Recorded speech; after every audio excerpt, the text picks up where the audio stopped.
لالیگا بووە سپۆنسەری دێرسی یانەی لانفایر پولیک ڤینگلیگۆ گەریچویر ندرۆپولیلا نەتیز یلیۆ گۆگۆگۆچ. بەڵێ ئەمە ناوی یەکێک لە یانەکانی وێڵزە کە لالیگا بۆتە سپۆنسەری.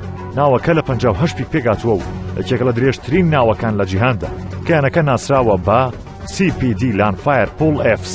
لە ئێستادا تیپەکە لە خولی یەکەمی ڕۆژئاوای کەناری باکووری وێڵز یاری دەکات لە کاتە خولی پلە پێنجی تۆپی پێی ناوخۆی وێڵز.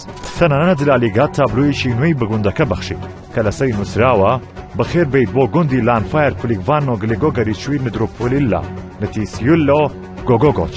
جێی ئاماژێ ساڵی داهاتوو ساڵێکی گرنگ دەبێت بۆ یانەکە لە کاتێکدا ئاهەنگی 125 ساڵی خۆی دەگەڕێت. سامانتا جۆن سمیت سەرۆکی یانەکە ڕایگەیاند ئەم سپۆنسەرە بۆ یانەکە ناوازەیە گرنگترین هاوکاریە کە یانەکە هەیبوو. ڕێگەمان پێدەدا لە ناو یاریگا و لە دەرەوە یاریگا پێش بکەوی کارەکانی تیباس و لالیگا چۆن هەڵدەسەنگێنی و ئایا تۆی بینەر دەتوانی ناوەکە بخوێنیتەوە؟